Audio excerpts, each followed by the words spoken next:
Hey guys, how's it going? So today I'm going to talk to you about how do you deal with questions based on parents-child relationships. As an astrologer, I get these kind of questions every now and then. It's like my child is lazy, or my child is dishonest, or complacent, doesn't do the homeworks, or there's no aim, there's no interest in studies, there's no mood to touch the books, always rebellious, maybe sibling rivalry, these kind of questions. But you need to understand that the genesis of the question is a relationship between the parents and the child. Some are a little bit unique. Some, they'll say the mom will come and say, "Oh, I'm having problem with my husband because of my children." But again, it is something to do with the children and then the relationship turmoil which is going on between the married couple.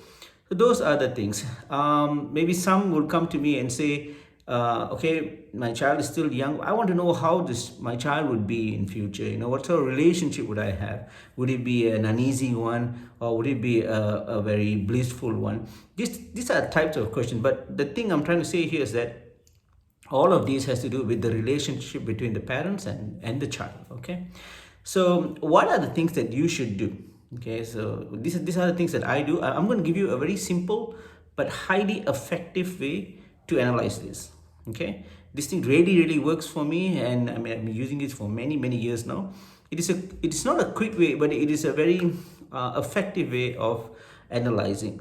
The first thing you need to do is, or rather the first thing you need to understand is it's a lot of work. Easy doesn't mean quick work. It's not.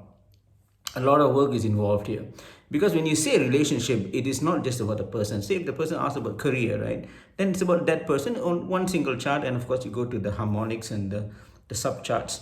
But this is a relationship, which means it has associations with another person. Like usually it's about a wife or a husband, or in this case parent child, means it could be one child or many children, right? So many charts needs to be assessed here, right? Now the first thing that you should do, guys, is number one is to look at the foundational level.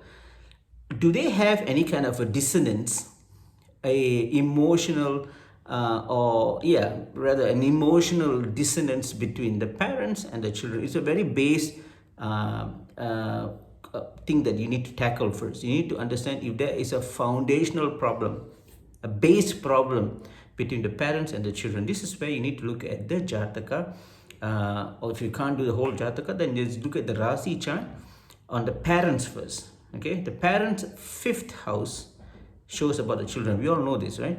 Now analyze everything. I mean everything. Aragala, Dirishti, Marana Karakastana, you name it. Everything needs to be assessed. The murtis associated, the dhatus, whatever, right? Everything needs to be checked about the five house, the nakshatras. Go as deep as possible. Okay, so if you're looking at the father's one, look at the fifth house, and you need to look at the saptamsa. Saptamsa is the D7.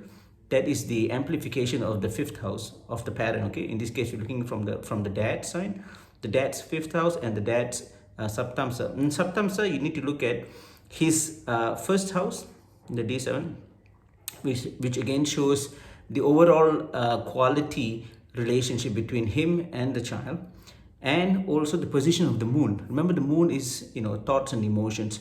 So saptamsa, the moon in the saptamsa shows the connection, the emotional bond between the father and the child.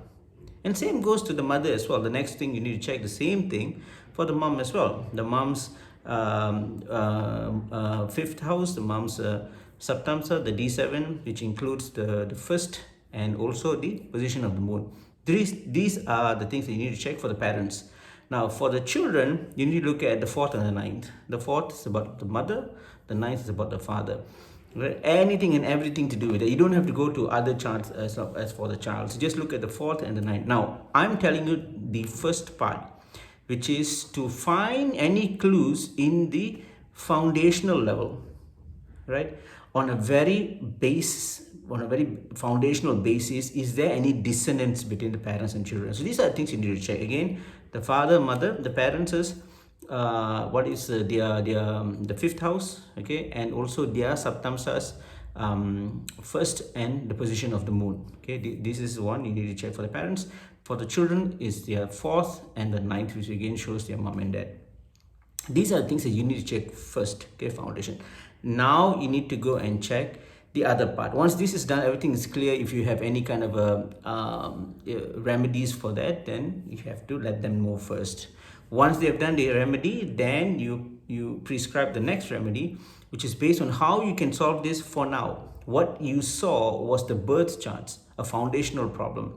The foundational problem will solve like more than 60%, right? The solution, the remedies that you prescribe based on the foundational analysis will give you a 60% in solve. Now the balance is you need to look at the period entry chart of the child, and again as the parents as well. All, say if you have two kids and parents, so you need to look at 4 period entry charts.